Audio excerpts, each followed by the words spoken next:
Bonjour, bonsoir à tous. J'espère que vous allez bien. J'espère que vous portez bien par la grâce du Seigneur Yeshua HaMashiach, Jésus-Christ de Nazareth. Alléluia. Voilà, on a terminé une petite série d'enseignements sur le Saint-Esprit, précisément sur le langage de l'Esprit. Voilà, et le dernier thème, le dernier sous-thème de cette courte série, voilà, a été l'ensemble, voilà, de la création.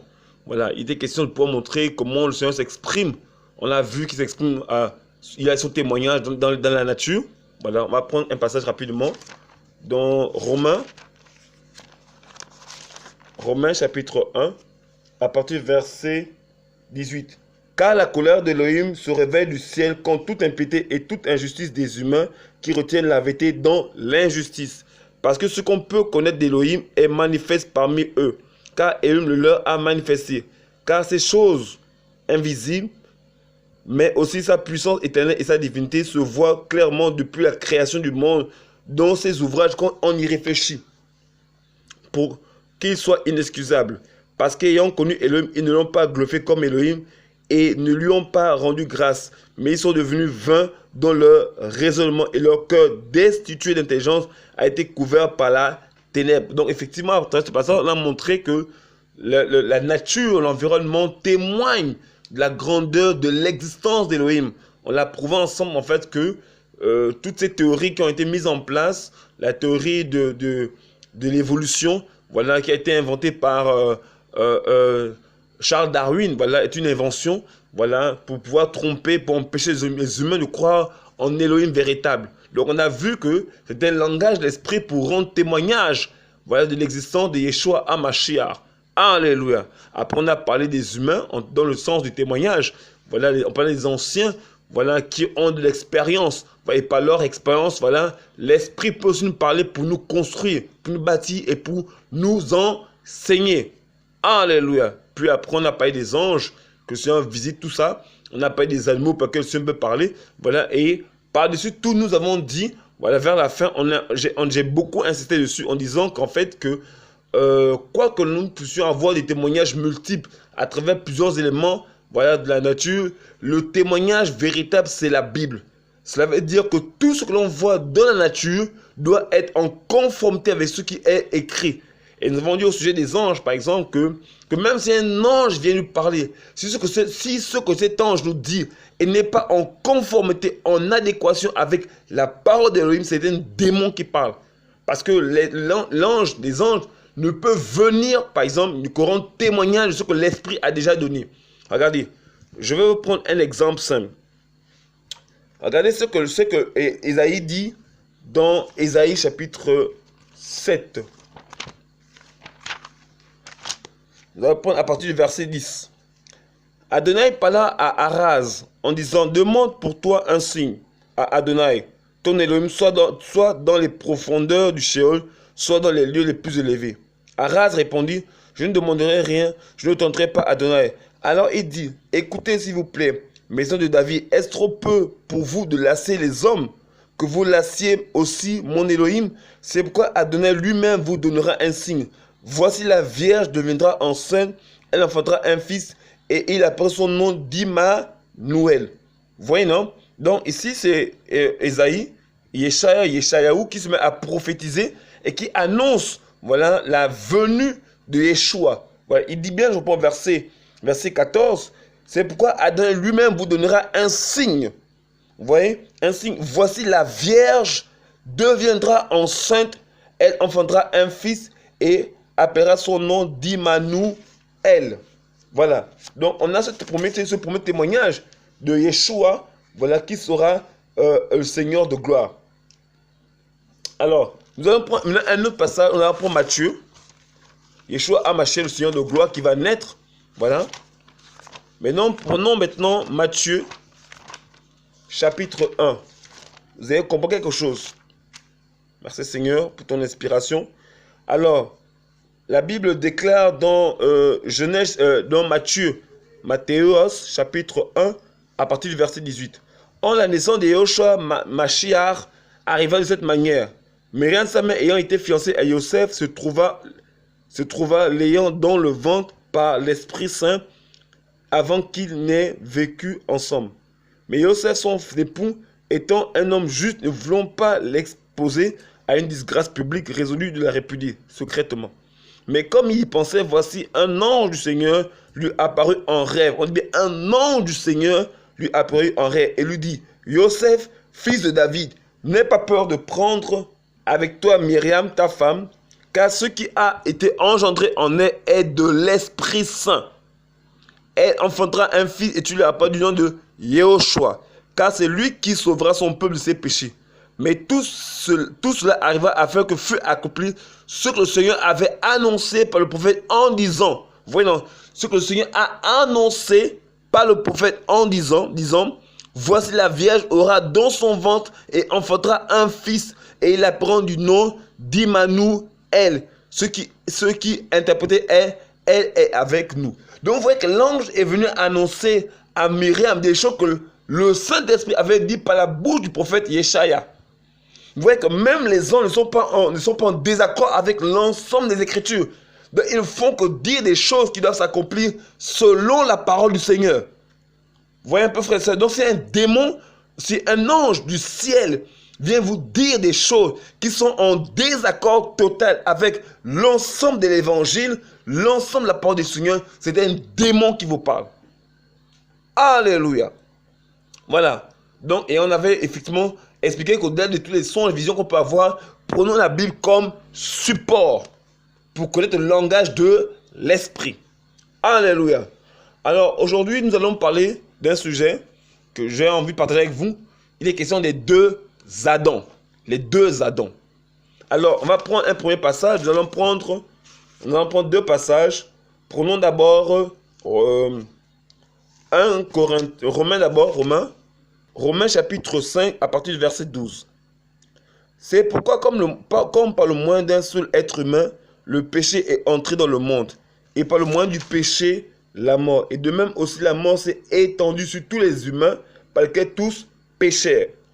Car jusqu'à la Torah, le péché était dans le monde. Or le péché n'est pas mis en compte quand il n'y a pas de Torah.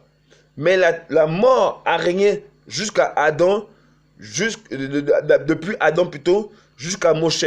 Même sur ceux qui n'avaient pas péché par une transgression semblable à celle de Adam, lequel est la figure de ce celui qui va arriver. Alléluia. 1 Corinthiens chapitre 15, à partir du verset 45. La Bible dit, comme aussi il est écrit, le premier être humain, Adam, devint une âme vivante. Le dernier Adam, en esprit, donne la vie. Mais ce qui est spirituel n'est pas le premier, mais ce qui est animal, ensuite ce qui est spirituel. Le premier être humain venu de la terre est terrestre. Le second être humain, le Seigneur vient du ciel. Tel est le terrestre, tels seront aussi les terrestres. Tel est le céleste, tels seront aussi les célestes. Verset 49. Et comme nous avons porté l'image du terrestre, nous porterons aussi l'image du céleste. Amen. Ici, à travers ces deux textes, nous nous rendons compte, voilà, que le Seigneur a... En fait, la Bible nous parle de deux Adams. Verset 45, la Bible dit, comme aussi il est écrit, le premier être humain, Adam, devint une âme vivante. Le dernier Adam, en esprit, donne la vie. Mais ce qui est spirituel n'est pas le premier, mais ce qui est animal. Ensuite, ce qui est spirituel. Le premier être humain venu de la terre est terrestre. Le second être humain, le Seigneur, vient du ciel. Tel est le terrestre, tels sont aussi les terrestres. Et tel est le céleste, tels sont aussi les célestes. Verset 49. Et comme nous avons porté l'image du terrestre, nous porterons aussi l'image du céleste. Alléluia. Déjà, ici, à travers l'écriture, nous nous rendons compte qu'en fait, que la Bible nous parle de deux Adams. Il y a un qui est terrestre, il y a un qui est céleste. Allez, et ensemble, on va voir ensemble en fait, le lien entre ces deux Adams. On nous parle de deux Adams. Alors, déjà pour pour voir ensemble. En fait, le mot Adam, bien Adam, voilà, se traduit en français par être humain de la terre. Voilà. Donc, on comprend qu'en fait que on ne parle de deux Adam. Il y a un qui est terrestre, il y a un qui est céleste. Voilà. Et le mot Adam se traduit en français par être humain ou de la terre. Voilà. On va prendre, nous allons voir, on va développer sur ça et on va voir un peu de quoi il est question. Voilà.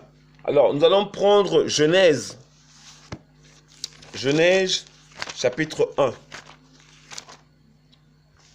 Genèse chapitre 1.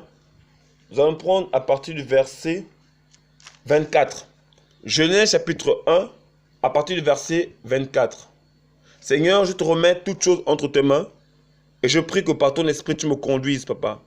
Et que tout ce qui va être dit, ce soit pour l'édification de ton peuple et que ton nom seul soit glorifié. Seigneur, je m'attends à toi et je prie que par ton esprit que tu me conduises. Père, que mon âme soit concentrée dans ta présence et que je discerne ta volonté en toutes choses, papa. Seigneur, conduis-nous, conduis-moi dans tout ce qui va être dit et que ton nom seul soit béni au nom puissant de Yeshua HaMashiach. Alléluia. Genèse chapitre 1 à partir du verset 24. Elohim dit que la terre produise des âmes vivantes selon leur espèce, le bétail, les reptiles et les bêtes de la terre selon leur espèce. Il en fut ainsi. Elohim fit les animaux de la terre selon leur espèce, le bétail selon son espèce, et tous les reptiles du sol selon leur espèce. Elohim vit que cela était bon. Verset 26.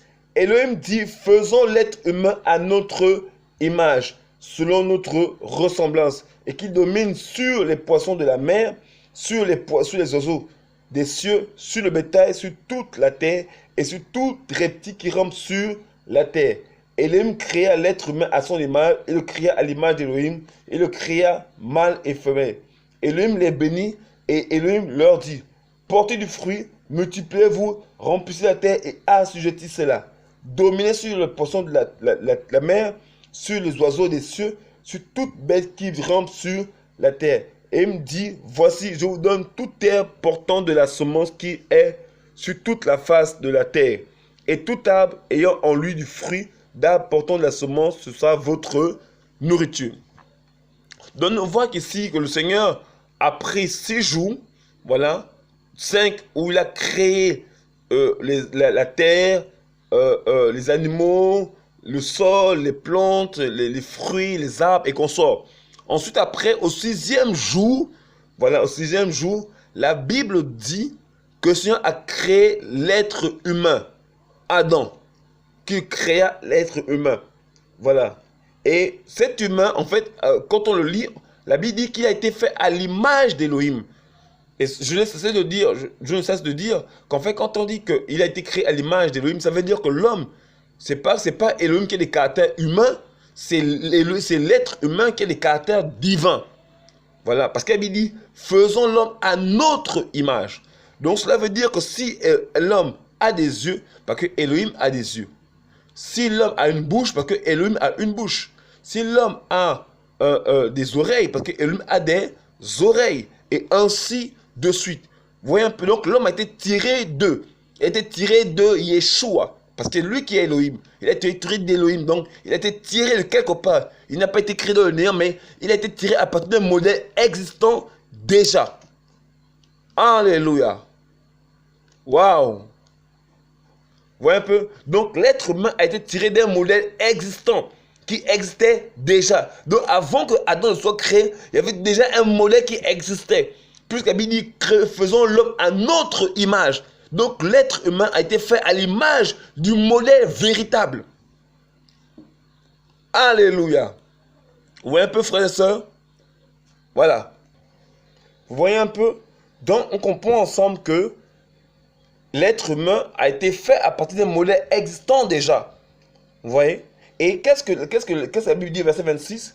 La Bible dit, Elohim dit, voilà, faisons l'être humain à notre image, selon notre ressemblance, et qu'il domine on commence, on dit qu'il domine sur les poissons de la mer, sur les oiseaux des cieux, sur le bétail, sur toute la terre et sur tout reptile qui rampe sur la terre. Elohim créa l'être humain à son image et le créa à l'image d'Elohim. Il les créa mâle et femelle. Donc on voit que Adam a été créé à partir d'un modèle existant et le Seigneur a donné à l'être humain, voilà, cette autorité. Cette autorité pour régner sur les animaux, sur les poissons. Donc il domine, qu'il y ait de la dominance, qu'il y ait un règne. Parce que quand on parle de dominer, c'est dans le sens du règne. Il va régner sur les poissons. Donc tous les poissons, qu'ils soient petits ou grands, il régnait sur les poissons. Il devait dominer sur les poissons de la mer, sur les oiseaux des cieux, les pigeons, les aigles, les vautours, voilà, les albatros et consorts. Voilà, sur les oiseaux des cieux, sur le bétail, les bœufs, les taureaux, voilà, les vaches, les moutons, les brebis, les chèvres et consorts. Voilà. Et sur toute la terre. Vous voyez, non? Vous voyez, on dit sur toute la terre. Donc, ça veut dire que son autorité devait commencer sur les poissons de la mer, sur les oiseaux des cieux, sur le bétail, sur toute la terre. Donc, en plus des animaux, de la création, la créature, donc son pouvoir s'étendait sur tous les êtres vivants. Donc, on parle de la faune et la flore, mais en même temps sur toute la création. Puisque la Bible dit sur toute la terre. Et quand on parle de la terre, c'est tout ce que la terre renferme. Donc, les arbres et il devait tout maîtriser, il devait dominer sur tout ce qui vit, tout ce qui a en lui de la vie. Voilà. Et sur tout reptile qui rampe sur la terre. Donc, les reptiles, les lézards, les serpents, les couleuvres, en fait, tout ce qu'on connaît comme reptile. Donc, il devait régner sur l'ensemble de la création. Vous voyez un peu, frère et soeur? Voilà. Donc, voici un peu ce pouvoir, cette autorité que Adam avait reçue de Elohim. Vous voyez? Je reprends le verset 26. Elohim dit, faisons l'être humain à notre image, selon notre ressemblance, qu'il domine sur les poissons de la mer, sur les oiseaux des cieux, sur le bétail, sur toute la terre et sur tout reptile qui rampe sur la terre. Elohim les créa, créa l'être humain à son image. Il le créa à l'image d'Elohim. Il le créa mâle et femelle. Donc ici, il est question effectivement de Adam et Rawa. Voilà. Ensuite, après, qu'est-ce qui se passe? On va prenons chapitre 2. Donc, on voit déjà que Adam avait reçu cette pleine autorité. Voilà, pour régner sur l'ensemble de la créature.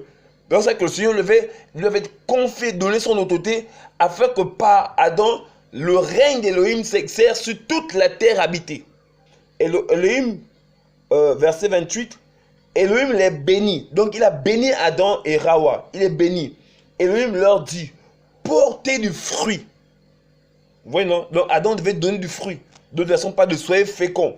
Portez du fruit, multipliez-vous, remplissez la terre et assujettissez-la.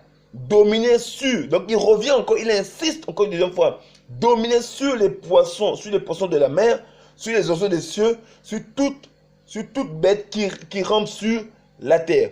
Donc, on voit bien que le Seigneur, après avoir donné cette autorité, voilà, il demande que tu portes du fruit. Non seulement que tu portes du fruit, mais après, il dit quoi? Il dit, multipliez-vous, remplissez la terre et assujettissez-la. Donc, on comprend qu'Adam était appelé à porter du fruit. Vous voyez, non, appelé à porter du fruit et manifester, en fait, ce fruit, ce caractère. Voilà, à l'image du Seigneur. Puis, la Bible dit qu'il devait maintenant, ensuite, après, se multiplier. Il devait se multiplier. Donc, ici, il est question de, dans l'intimité entre Adam et Rawa, Ève, il devait engendrer des enfants, voilà, qui, en fait, devaient se multiplier. Et quand on parle de multiplication, c'est-à-dire donner des hommes qui sont calqués à votre, qui sont à votre image aussi.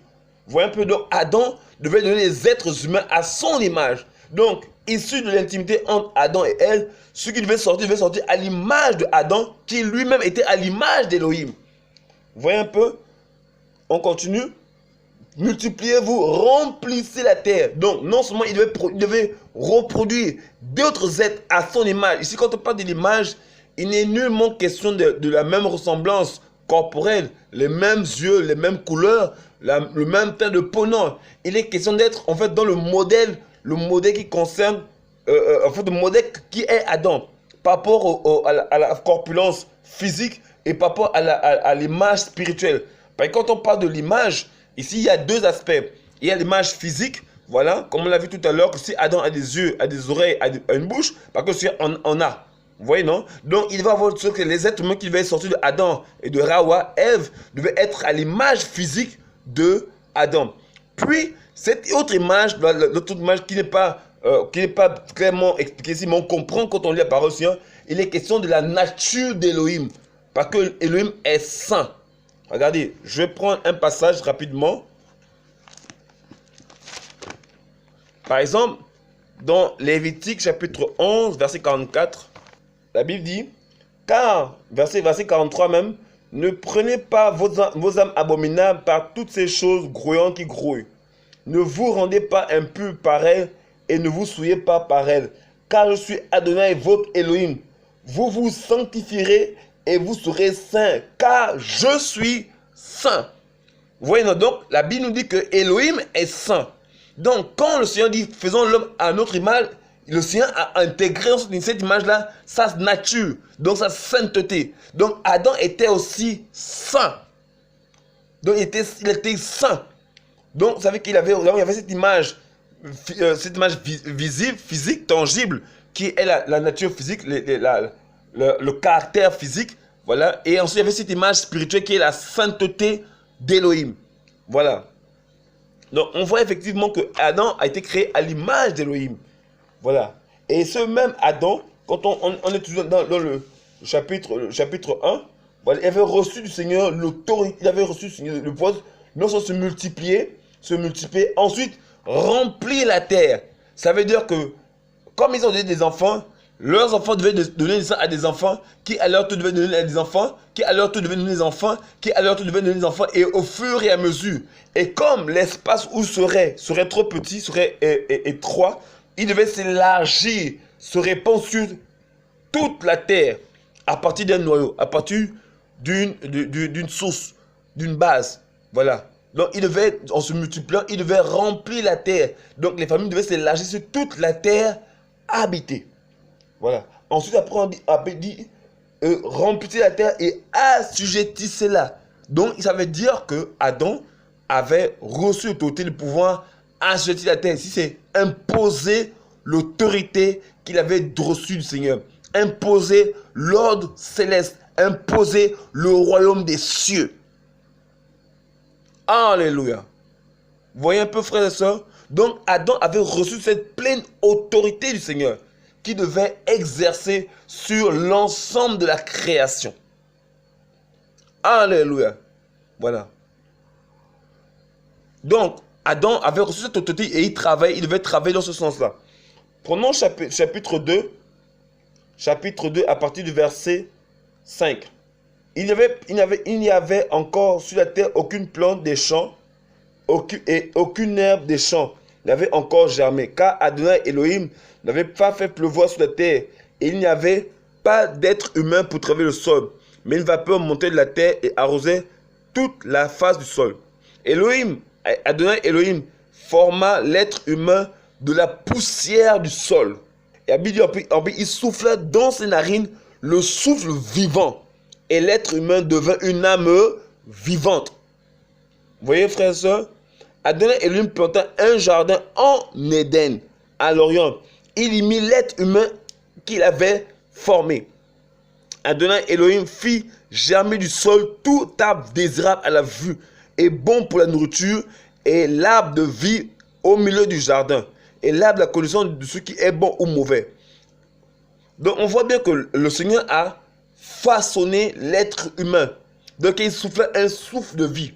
Ici dans le souffle vivant, vous avez l'esprit de l'homme, on a l'esprit de l'homme, le souffle de vie, vous avez l'âme de l'homme, vous avez le Saint-Esprit. Donc quand il souffle là, voilà, en fait c'est ces trois esprits Voilà, ces trois essences, voilà, qu'il a reçues.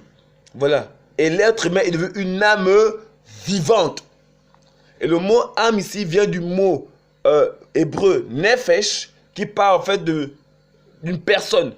Enfin, et en tout cas, si on dit qu'il était une personne vivante, ce qu'on préfère, c'était une personne morte, qui était privée de vie. Donc l'être humain était privé de vie. Il a fallu qu'il reçoive le souffle vivant pour que l'être humain devienne une âme vivante. Voilà. Ensuite, après, le Seigneur créa un jardin en Éden dans lequel il mit Adam pour le cultiver. Regardez, on va prendre le verset 15 du chapitre 2. Adam et Elohim prit l'être humain et le fit reposer dans le jardin d'Éden pour qu'il travaille et le garde. Adam et Elohim donnaient cet ordre à l'être humain en disant: tu mangeras de toute arbre du jardin, mais quant à l'arbre de connaissance de ce qui est bon ou mauvais, tu n'en mangeras pas, car le jour où tu en mangeras, tu mourras, tu mourras. Vous voyez, non? Donc, après avoir créé l'être humain, et l'avoir mis dans le jardin, la Bible dit qu'en fait, qu'il le fit reposer dans le jardin. Donc, il le fit reposer, donc dans le jardin était pour se reposer, pour qu'il travaille et le garde. Donc, non seulement il pouvait se reposer, mais il devait travailler. Voilà. Et ensuite le garder. Il devait être le gestionnaire, le gardien de ce jardin. Ensuite, le Seigneur lui donne un commandement. Le premier commandement de la Bible. Verset 7. Adam et Elohim donna cet ordre à l'être humain en disant: tu mangeras de tout arbre du jardin. Mais quant à l'arbre de connaissance de ce qui est bon ou mauvais, tu n'en mangeras pas, car le jour où tu en mangeras, tu mourras, On va d'abord s'arrêter là. Donc on voit que l'être humain a été créé à l'image de l'Élohim. Il avait reçu une autorité du Seigneur. Voilà, et il avait été placé dans un jardin pour se reposer. Ensuite, après, pour le travailler ou encore le cultiver et le garder. Alléluia. Voici un peu ce que Adam avait reçu du Seigneur. Donc il avait reçu une pleine autorité. Donc ça veut dire qu'il régnait. Et son règne, c'était sur toute la terre. Partout les terres, son règne s'imposait. Il avait reçu du Père l'autorité. Il était à l'image d'Élohim sur le plan physique. Il était aussi à l'image d'Élohim sur le plan spirituel. Parce qu'il y avait l'image, la sainteté d'Élohim. Vous voyez un peu, frères et sœurs? Voici là, cette autorité que Adam avait reçue. Mais, j'aimerais vous poser une question. Je pense que peut-être vous n'êtes pas posé cette question. Les démons, à quel moment sont-ils arrivés? Avant ou après? Mais ils sont arrivés bien évidemment avant la naissance de Adam. Quand on voit Genèse chapitre 1, voilà, on comprend, on dit qu'au commencement, Elohim créa les cieux de la terre. La terre devint informe et vide. Donc on ne sait pas concrètement ce qui s'est passé, mais quelque chose a rendu la terre informe et vide. Le mot hébreu c'est tohu bohu, qui pense en de chaos. Donc c'est comme si la terre a perdu sa forme.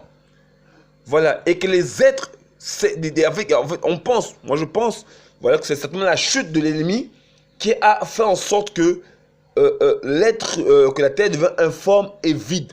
Cependant, on voit que l'être humain a été créé après la chute de l'ennemi. Parce que quand on lit la suite au chapitre 3, on voit effectivement que le serpent ancien était déjà dans le jardin.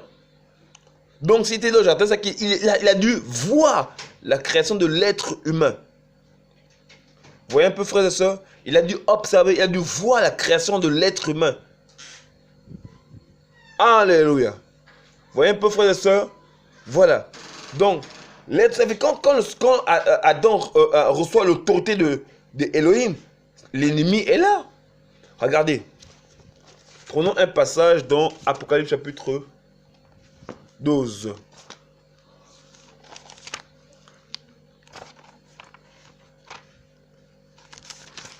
Apocalypse chapitre 12, à partir du verset 1. Et un grand signe parut dans le ciel. Une femme revêtue du soleil, la lune sous ses pieds, et sur sa tête une couronne de 12 étoiles. Elle est enceinte et crie, étant en travail et souffrant les douleurs de l'enfantement. Il parut aussi un autre signe dans le ciel, et voici un grand dragon rouge feu, ayant 7 têtes et 10 cornes, et sur cette tête 7 diadèmes. et sa queue traîne le tiers des étoiles du ciel et le jeta sur la terre. Et le dragon se tint devant la femme qui allait enfanter, afin que quand il aurait enfanté, il dévorât son enfant. Et elle enfanta un fils, un mâle qui doit paître toutes les nations avec un sceptre de fer, et son enfant fut enlevé vers Elohim, vers son trône. Et la femme s'enfuit dans le désert où elle avait un lieu préparé par Elohim, afin d'y être nourrie pendant 1260 jours. Verset 7. Il y eut une guerre dans le ciel. Miraël et ses anges combattirent contre le dragon. Et le dragon et ses anges combattirent, mais il ne fut pas le plus fort. Et leur place ne fut plus trouvée dans le ciel. Il fut jeté le dragon, le serpent ancien qui est appelé le diable et Satan, celui qui égare toute la terre habitée. Il fut jeté sur la terre et ses anges furent préjetés avec lui. Donc on voit bien que l'ennemi a été précipité sur la terre. Donc quand il est tombé sur la terre, il a vu l'être humain. Il a vu l'être humain qui a été créé par le Seigneur lui-même. Tout comme il dit, faisons l'homme à notre image. Il fit l'homme à pousser la terre. C'est-à-dire que le Seigneur lui-même l'a fait à partir de ses mains. Contrairement à la création où il a parlé, les choses s'exécutaient. Il dit, faisons l'homme à notre image et selon notre ressemblement. Il dit qu'il fit l'homme la poussière de la terre.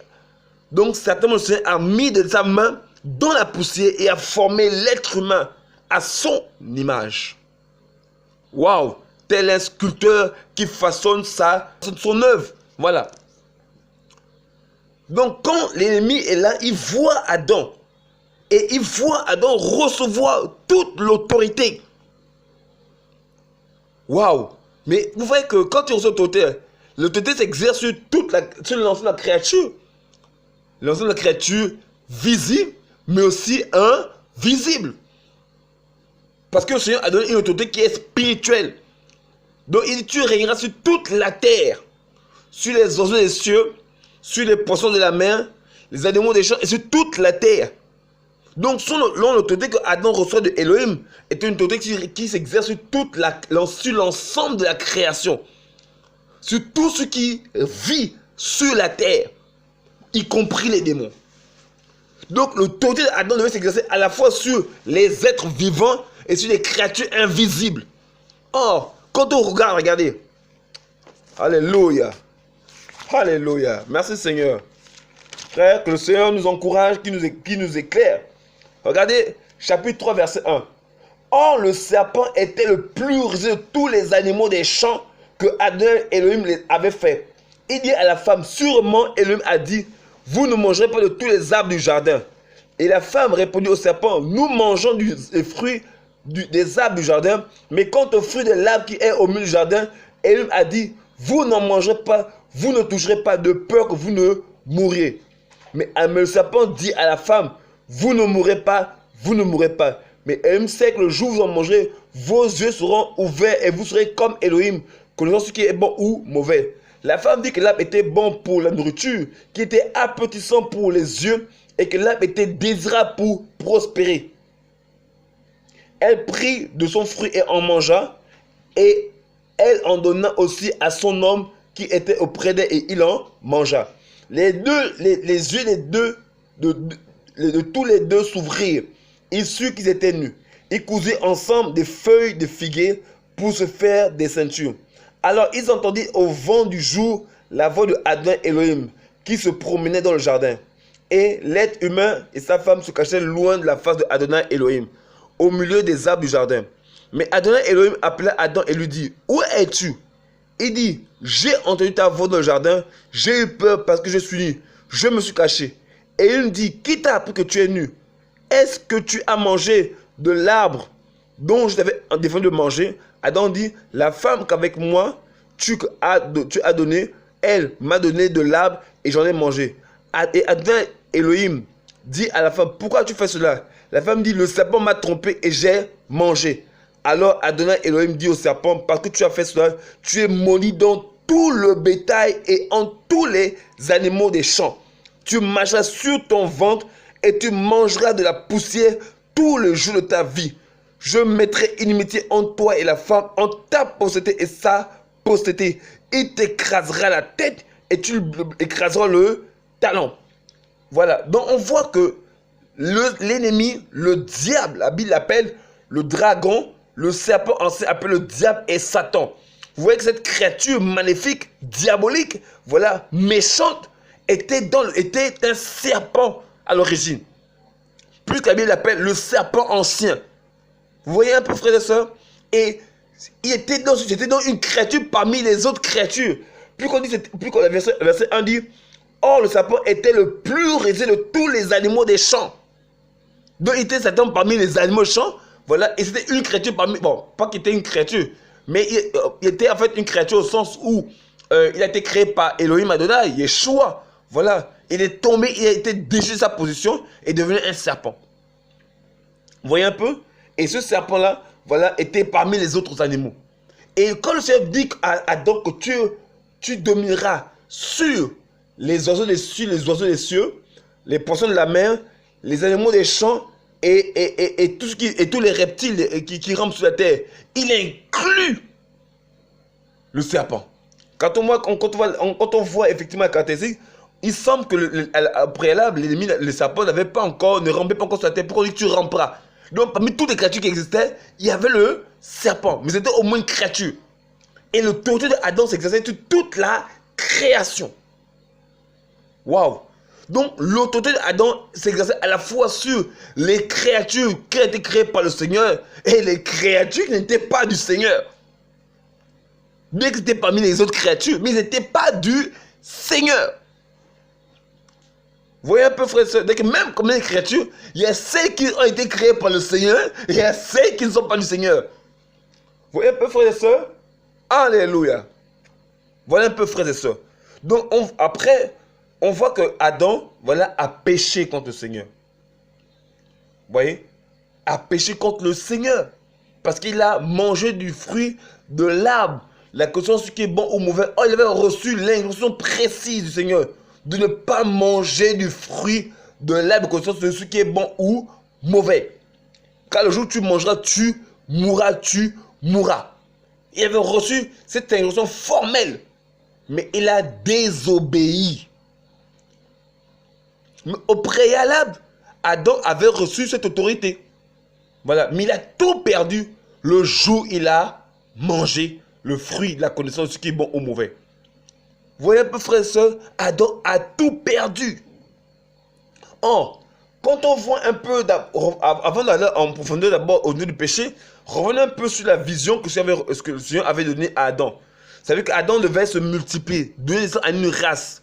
Une race qui, en fait, des enfants, une génération qui serait à son image, comme nous l'avons dit tantôt. Et c'est qu'il devait simplement transmettre tout ce qu'il avait reçu du Père.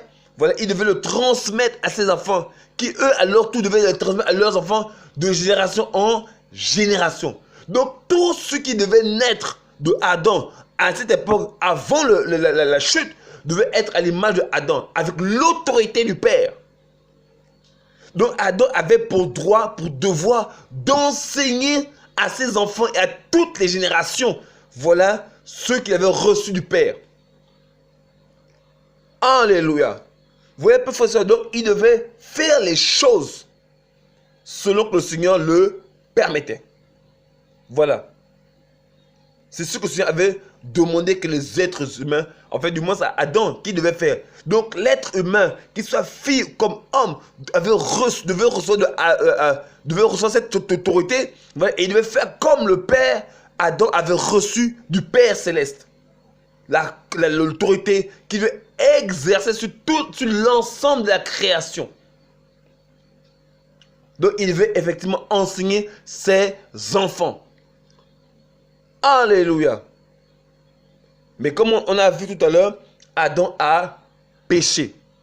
Et en péchant, toute la création a été corrompue dans son sein. C'est pas que il avait déjà donné naissance à la génération, voilà, et puis après il avait péché. Non, il avait péché avant que les générations prochaines devaient sortir de lui. Donc quand il pêche, il est encore sans enfant, sans descendance, sans progéniture. Donc quand il se corrompt, et lui et toute sa descendance que nous sommes. Vous voyez un peu, frères et sœurs? Donc toute sa descendance a été corrompue dans son sein. Alléluia. Donc nous tous là, on est tous nés dans le péché. On est tous nés avec la semence du péché. Or, si par exemple Adam avait donné naissance à deux êtres avant la chute, ce serait attrapable. Cependant, Adam a péché avant que nous puissions, avant que les premiers enfants, avant que ces premiers enfants puissent venir à la vie. Ils sont donc tous nés dans la corruption. Et par-dessus, nous tous. Regardez. Prenons Romains chapitre 5, verset 12, que nous avons lu tout à l'heure. La Bible dit, c'est pourquoi, comme par le moyen d'un seul être humain, le péché est entré dans le monde. Et par le péché, par le moyen du péché, la mort. De même aussi la mort s'est étendue sur tous les humains par lesquels tous péchaient. Pourquoi la Bible dit-elle ça? Mais parce que tous ceux qui sont sortis de Adam étaient nés corrompus, étaient nés pécheurs, étaient nés souillés, étaient nés privés de la présence du Seigneur. La Bible déclare dans Romains 3, 23, car tous ont péché et sont privés de la gloire d'Élohim, ou encore sont arrivés en retard par rapport à la gloire d'Élohim. Donc vous voyez bien que l'être humain devait naître avec la gloire, comme Adam était né avec la gloire. Mais comme Adam a péché, tous ceux qui sont nés après sont nés privés de la gloire. Donc nous tous là, on est nés privés de la gloire. Pourtant, dans le plan du Seigneur, tous les êtres humains devaient naître dans la gloire. Alléluia. Tous ont péché et sont privés ou sont arrivés en retard par rapport à la gloire d'Élohim. Donc nous sommes nés dépourvus de la présence du Seigneur, dépourvus de la gloire d'Élohim, dépourvus de cette sainteté, cette touche céleste. Donc nous naissons dépourvus de tout. Des avantages, de la gloire, des promesses, de la vision. Nous naissons dépouillés. Nous naissons appauvris. Nous naissons pécheurs. Nous devenons des orphelins. Parce que la Bible déclare, quand on dit que l'homme chassa Adam, le mot chasser, alors lisons-le. Genèse chapitre 3, verset 23. La Bible dit, Adonai Elohim le chassa du jardin d'Éden pour travailler le sol d'où il avait été pris. La Bible dit qu'il le chassa. Le mot chasser ici, ce mot chalar, qui veut dire, c'est traduit en français par renvoyer, congédier, jeter dehors, chasser, répudier. Donc on voit qu'en fait le mot, quand il chassait, il répudia. Or le mot répudier, c'est aussi le même mot qui peut se traduire par divorcer. Donc en le chassant, il divorça avec la présence du Seigneur. Donc il y a eu une cassure entre Elohim et Adam à cause du seul péché de Adam. Donc nous tous là, nous ne sommes, en fait on va dire en français facile, voilà, nous sommes nos enfants illégitimes. Plus que nous sommes hors mariage, nous sommes hors de la présence du Seigneur. Nous sommes pas nés dans l'alliance entre Adam et Adonai. Mais nous sommes hors alliance. Regarde, la Bible dit, Osée chapitre 6, verset 7. La Bible dit, comme Adam, ils ont transgressé l'alliance. C'est là qu'ils m'ont trahi. Oui, non, comme Adam, ils ont transgressé. Donc il y avait une alliance entre Adam et Elohim. Oui, non. Et Adam a transgressé cette alliance. Et voilà pourquoi nous sommes nés hors alliance, hors mariage. Vous voyez, non? Donc on est né de, on va dire, hors cette présence, cette proximité avec la présence du Seigneur. Voilà pourquoi la Bible déclare dans Romains 3, 23, car tous ont péché, pas quelques-uns. Il a dit tous, donc tous les êtres humains, qu'ils soient congolais, français, béninois, américains, gabonais, équato-guinéens, tous les êtres humains sont nés hors de la présence du Seigneur. Car tous ont péché et sont privés, sont arrivés en retard par rapport à la gloire d'Elohim. Alléluia. Vous voyez un peu, frères et sœurs? Donc, voici la chose. comme la Bible le présente. Donc, on est nés tous pécheurs à cause de Adam. Car quand par exemple le péché est entré dans le monde, et par le péché la mort, et ainsi la mort s'est étendue sur tous les êtres humains, parce que tous ont péché. La Bible dit dans Actes, chapitre 17, verset 24. L'Élohim qui a fait le monde et toutes les choses qui y sont, lui qui est le Seigneur du ciel et de la terre, n'habite pas dans les temples faits de mains d'hommes. Il n'est pas servi par des mains humaines, comme s'il avait besoin de quelque chose. Lui qui donne à tous la vie et la respiration et toutes choses. Il a fait habiter sur toute la face de la terre toute nation d'humains sortis d'un seul sang, ayant déterminé le temps défini d'avance et les bandes de leur habitation. On dit que on dit que toute nation d'humains sortis d'un seul sang. Donc, c'est-à-dire que le sang d'Adam, voilà, qui était corrompu, a été transmis de génération en génération jusqu'à aujourd'hui. Et ce sang est corrompu. Voyez, et ce sang est corrompu. Et la vision a été perdue. Parce que bien évidemment, Adam a commencé à avoir peur. Puis qu'il avait peur, au préalable, Adam n'avait pas peur. Les animaux qui étaient juste des herbivores sont devenus des carnivores. Et l'être humain a dû employer d'autres techniques pour pouvoir dominer. Mais ce n'est pas évident. Aujourd'hui, les fauves sont à craindre. L'être humain, ça veut qu'il a perdu toutes les facultés, tous les dons, toutes les grâces, toute l'autorité qu'il avait reçue du Père. Alléluia. Voilà, ça c'est Adam. Maintenant, quand le Seigneur voit que les choses sont ainsi, il sait d'avance, parce que le Seigneur sait toutes choses d'avance.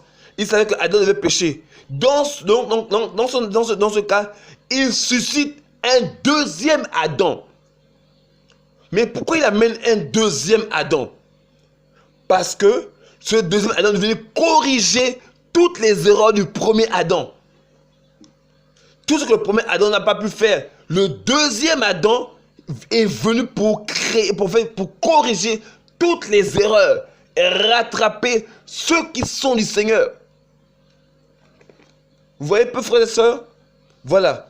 On voit que depuis l'époque de Adam, le Seigneur avait différentes typologies, différentes manifestations du Seigneur dans l'ensemble des Écritures, par lesquelles si les hommes croyaient en lui, serait être sauvé. Donc, à chaque fois, le Seigneur envoie un type de sa personne pour que les gens qui croiraient par son moyen, par exemple, par ce moyen à l'époque, seraient sauvés. Par exemple, à l'époque de Noé, par exemple, Noir, il fallait bien évidemment croire en la parole de Noé et monter dans l'arche, qui était une image de Yeshua.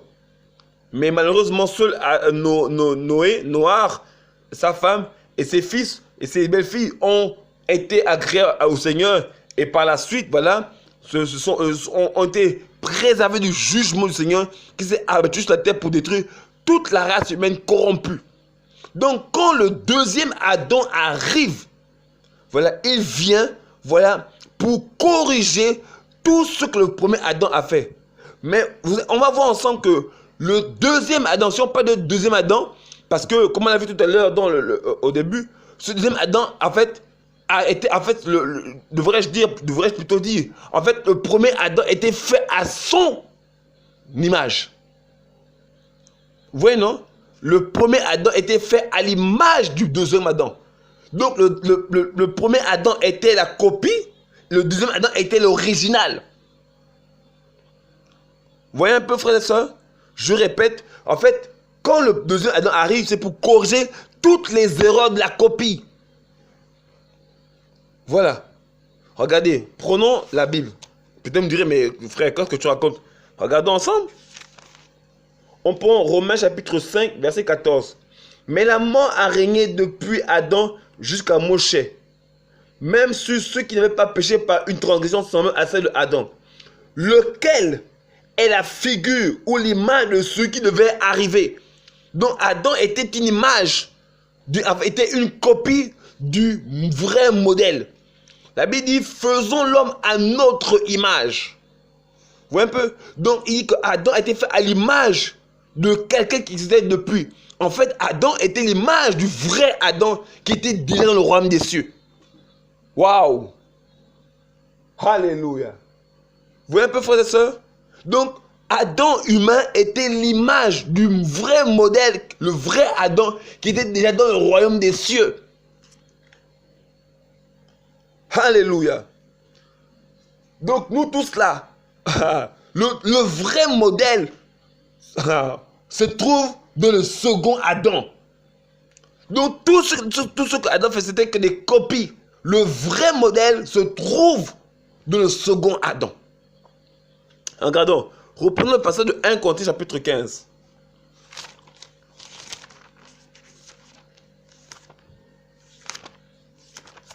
1 Corinthiens chapitre 15, à partir du verset 45. La Bible dit, comme aussi il est écrit, le premier être humain, Adam devint une âme vivante, le dernier Adam en esprit donne la vie.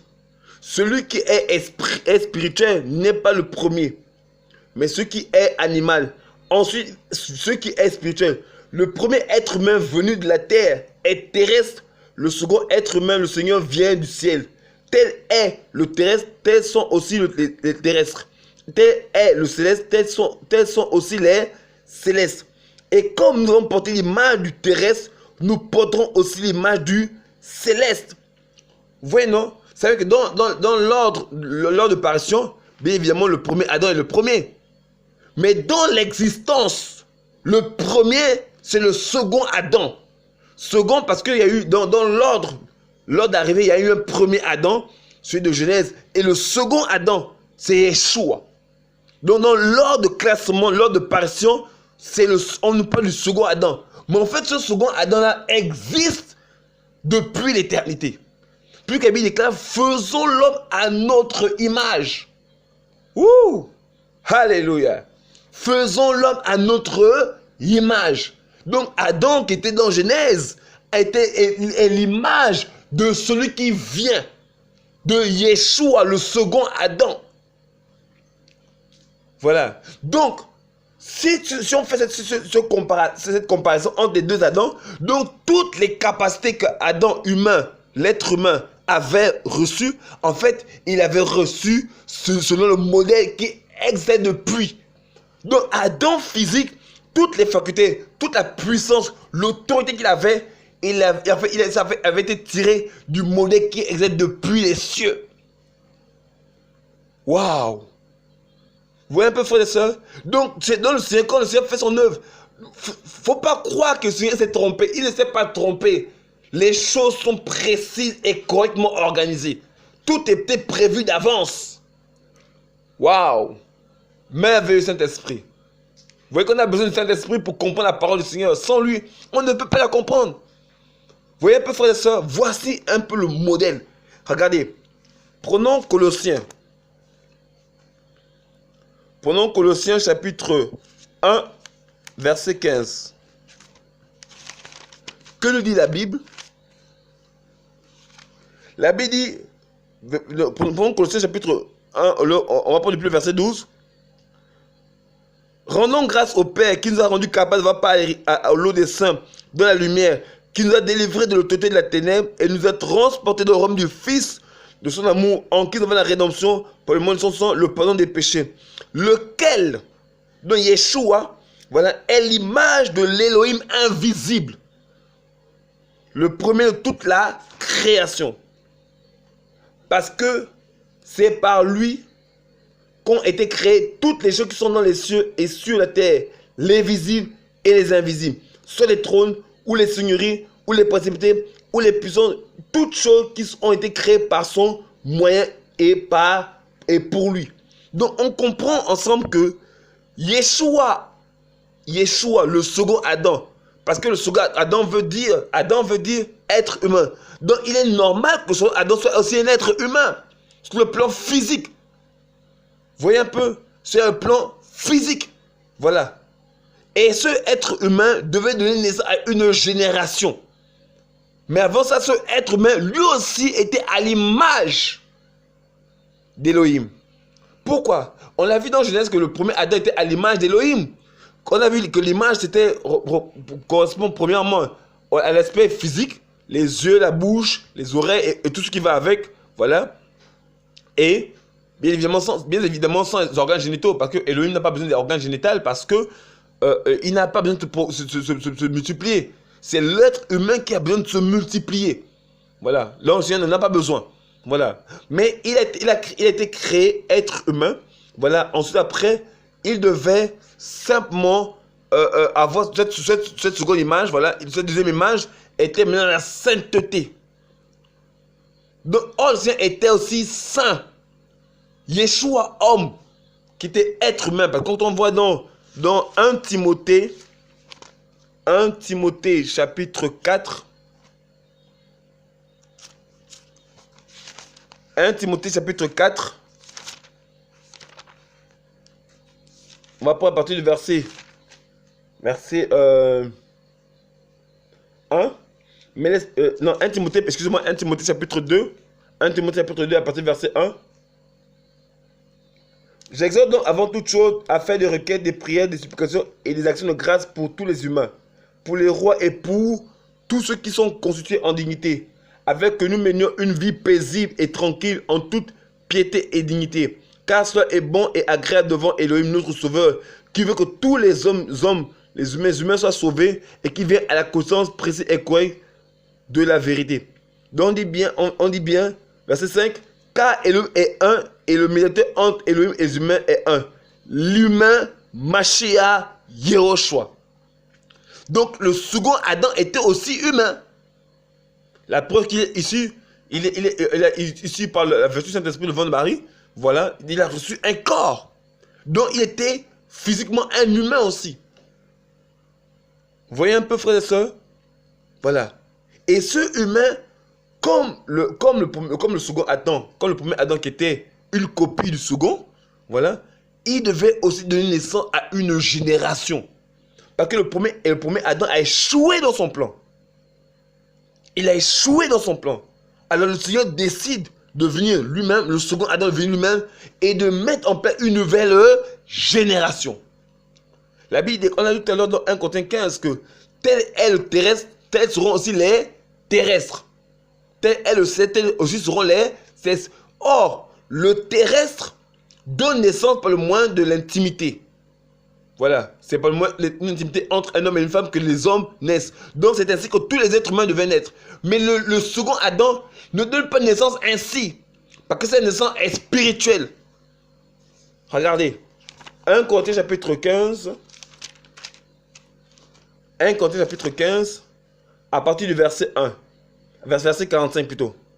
Comme aussi il est écrit, le premier être humain, Adam, devint une âme vivante, le dernier Adam en esprit donne la vie. Vous voyez, non, lui il donne la vie. Voilà. Mais ce qui est spirituel n'est pas le premier, mais c'est ce qui est animal. Ensuite, ce qui est spirituel. Le premier être humain venu de la terre est terrestre. Le second être humain, le Seigneur, vient du ciel.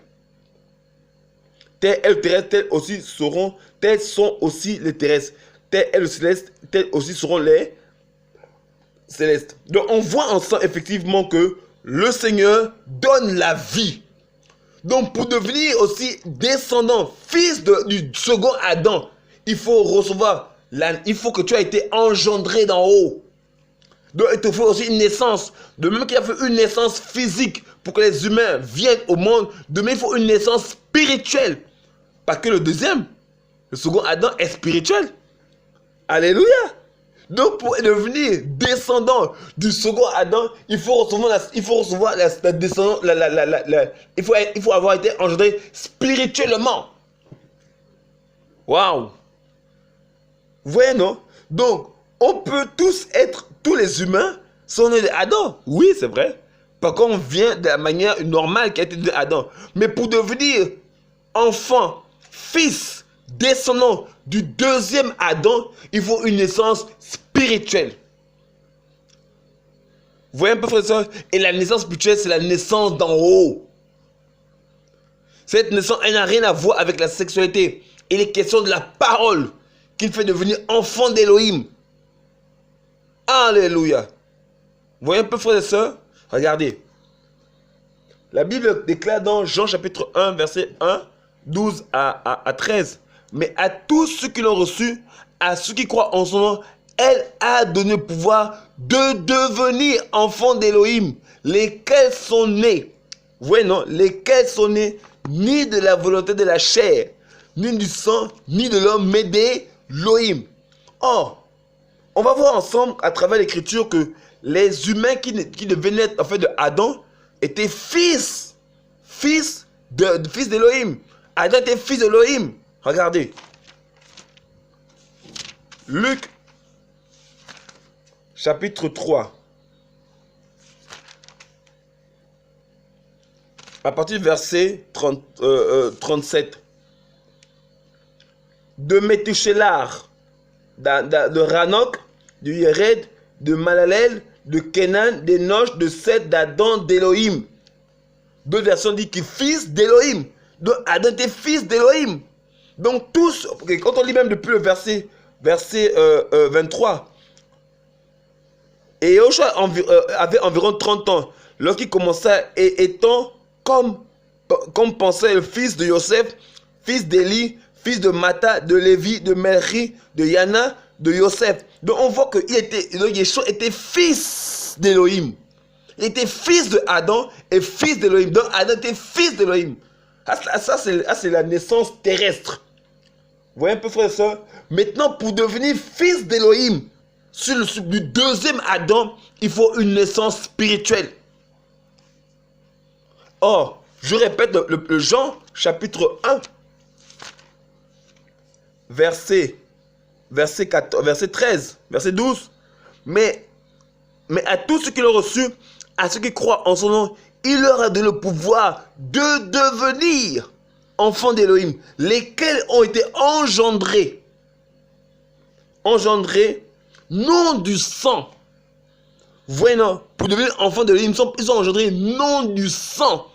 Donc c'est pas comme un être humain a eu une intimité avec une femme pour que un être humain en sort. C'est pas transmissible par la voie du sang. Non. Ni par la volonté de la chair, ni de la volonté de l'homme, mais d'Élohim. Donc pour devenir fils du second Adam, il faut une naissance spirituelle. Et cette naissance spirituelle se fait par le moyen du Saint-Esprit. Jacques chapitre 1, verset 18. Jacques chapitre 1, verset 18. La Bible dit, je prends même depuis le verset 16. Mes frères bien-aimés, ne vous égarez pas. Tout ce qui nous est donné d'excellent et tout don parfait vient d'en haut et descend du Père des Lumières, en qui il n'y a ni changement ni homme de variation. Parce qu'il a voulu, il nous a engendrés par la parole de vérité, afin que nous soyons en quelque sorte l'offrande du premier fruit de ses créatures. Et il nous a engendrés selon la parole de vérité. Donc l'homme c'est que les fils du second Adam ont été engendrés par la parole de vérité. Mais quelle est cette parole de vérité? Éphésiens chapitre 1, verset 13.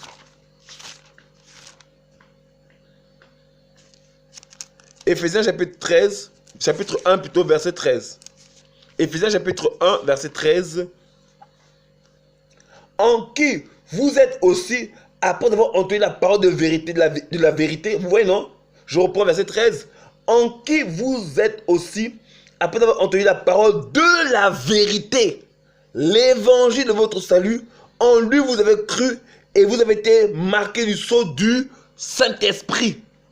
Donc, pour devenir enfant d'Élohim, fils du second Adam, il faut recevoir, il faut entendre l'évangile de la vérité. La parole de la vérité, l'évangile du salut. Et il faut croire. Et ensuite, nous devenons enfants d'Élohim. Vous voyez, frères et sœurs, ça veut dire que sans ça, nous ne pouvons pas devenir fils du second Adam. Parce que quand le second Adam arrive, c'est pour corriger, pour rattraper ce qui a été perdu, ce qui a été abîmé, toutes les erreurs commises par le premier Adam. Il est venu pour corriger ces erreurs, pour rattraper les brebis qui ont été égarées à cause du premier Adam. Vous voyez un peu, frères et sœurs? Waouh! Donc, notre Adam, notre père, parce que Adam, physique, Adam, le premier Adam, était notre père à nous tous, qui nous a tous engendrés. Et ce Adam a fait des hommes à son image. Regardez. Genèse chapitre 5. Genèse chapitre 5. À partir du verset 1. Voici le livre de la généalogie de Adam. Depuis le jour où Elohim créa l'être humain, il le fit à la ressemblance d'Elohim. Il les créa mâle et femelle, il les bénit et il les appelle du nom d'être humain. Le jour où il fut créé, Adam vécut 130 ans et engendra un fils à sa ressemblance. Selon son image, il lui donne le nom de Seth. Vous voyez, non, la Bible dit que Elohim fit un homme il fit Adam à son image. Mais la Bible dit ici qu'il fit Adam dit, verset 3 plutôt, la Bible dit, verset 3, Adam vécut 130 ans et engendra un fils à son image. Donc ici, quand on parle d'image, ça n'a rien à voir avec Elohim, mais c'est l'homme corrompu. Donc nous tous là, avant la conversion, nous étions à l'image de notre père, notre ancêtre, notre ascendant, on va dire notre géniteur. Nous étions tous à son image, une image corrompue, souillée, pécheur. David dit dans Psaume 51, verset 7, je suis né, ma mère m'a engendré dans le péché, elle m'a conçu dans l'iniquité. Donc même le roi David reconnaît qu'il est né dans le péché. À forte raison, nous. On est tous nés dans le péché. Et c'est cette image-là que notre Père nous a transmis. Vous voyez, non, l'image spirituelle, l'image du péché. Mais quand le second Adam arrive, c'est pour rattraper, c'est pour corriger les erreurs commises par le premier Adam. Yeshua HaMashiach. Alléluia. Voilà pourquoi il mérite d'être élevé, d'être glorifié, d'être exalté, d'être célébré. Car il est le roi des rois, le Seigneur des seigneurs, le sauveur du monde, la lumière du monde. Il est ce qui nous sauve, qui nous délivre, qui nous affranchit, qui nous libère, qui nous donne la vie. Par contre, on était privé de la vie. Nous sommes privés de la vie. Oh, il est venu pour nous donner la vie. Regardez, Jean 10, 10. Jean 10, 10.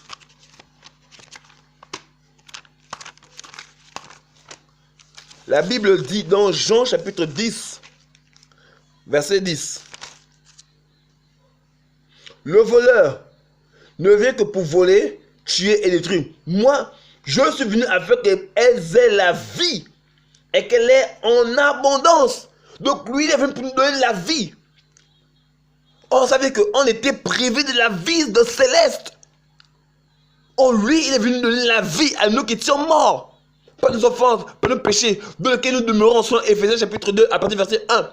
Nous étions dans le péché, à cause de notre père Adam, qui nous a transmis le péché. Mais gloire soit rendue à Elohim, qui a envoyé Yeshua, le second Adam.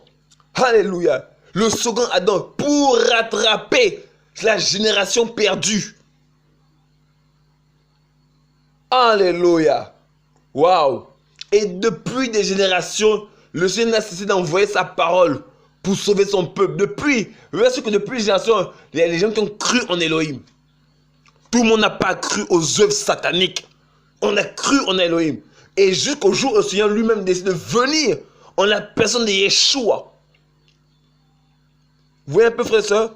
Il est venu. C'est pour sauver ceux qui sont destinés à la vie éternelle. Alléluia. Merveilleux Saint-Esprit.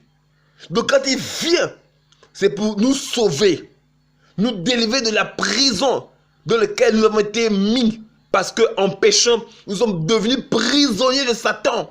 Donc il vient nous libérer. Il vient nous affranchir. Voilà pourquoi la Bible déclare, l'Esprit du Seigneur est sur moi quand il m'a oint pour donner une bonne nouvelle aux pauvres, pour guérir les cœurs brisés, pour rendre libres les captifs. Il vient rendre libres les captifs. Mais qui sont les captifs? Ce sont ses enfants, sa descendance, sa progéniture spirituelle. C'est nous. Alléluia.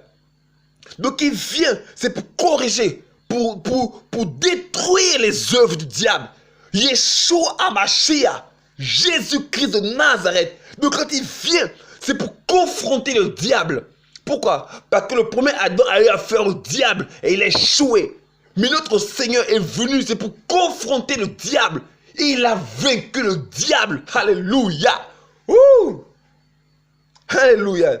Il a confronté le diable. Il a confronté le Baphomet. Il a confronté Mami Wata. Il a confronté la sorcellerie. Il les a tous vaincus. Alléluia. Il a vaincu, il a terrorisé les ténèbres. Alléluia. Ouh. Yeshua HaMashiach a terrorisé les ténèbres. Ils étaient terrorisés. Regardez. Le second Adam était guerrier. Oh non. Yeshua HaMashiach, je te bénis. Merci pour ta grâce. Alléluia. Il est venu confronter l'ennemi. Notre Père céleste, notre Yeshua, notre Père, notre Adam est venu. Il est venu confronter ce qui avait vaincu le premier Adam. Il est venu l'affronter face à face. Il a confondu l'ennemi. Il a vaincu les ténèbres. Il a vaincu le diable. Alléluia. Oh frères et sœurs, il a détruit l'ennemi. Regardez, on va prendre un passage. Matthieu chapitre 8, à partir du verset 28.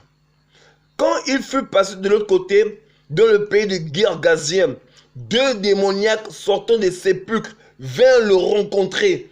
Ils étaient si dangereux que personne ne pouvait passer par ce chemin-là.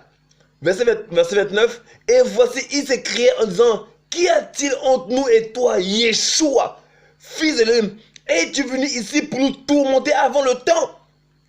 Et il y avait loin d'eux un grand troupeau de pourceaux qui paissaient. Les démons le suppliaient, disant, si tu nous chasses dehors, permets d'entrer dans ce troupeau de pourceaux. Il leur dit, allez. La Bible dit, les démons eux-mêmes le confessent, es-tu venu tourmenter avant le temps? Ils le suppliaient, pardon. Donc vous savez que les démons savent qu'ils vont être tourmentés. Le Yeshua va les tourmenter. Donc notre Père céleste, Yeshua HaMashiach, Jésus-Christ de Nazareth, la vérité, la parole de vie, le Saint des Saints, le véritable, le Sauveur des nations, le Maître des cieux. Alléluia. Il est venu pour terroriser l'ennemi. Ils ont eu chaud que notre Père était sur la terre. Satan a eu chaud. Les démons ont eu chaud. Ils confessent eux-mêmes. Mais c'était des autorités. Hein? Mais ils ont dit, hey, tu veux nous tourmenter avant le temps. Notre Père est venu. C'est pour tourmenter les ténèbres. Alléluia. Regardez ce qui se passe. Le Seigneur, il chasse l'ennemi du royaume des cieux. Il le chasse de l'ennemi. Il tombe sur terre. Il descend sur la terre. Il le pourchasse encore. Et après, qu'est-ce qu'il fait? Il meurt. Et quand il meurt, il va dans les profondeurs de la fosse pour le pourchasser. Frère, Satan a eu chaud. Oh frère. Vous voyez un peu, frère et soeur? L'ennemi a eu chaud. Satan a eu chaud. Durant les 3 ans et demi là. Le Seigneur n'a pas donné de répit à l'ennemi. Oh frère, l'ennemi a eu chaud. L'ennemi a transpiré. Il pensait qu'il pouvait, comme le premier Adam, là, l'embrouiller. Non. Le second là, ne lui a pas laissé le choix. Au point que les démons suppliaient.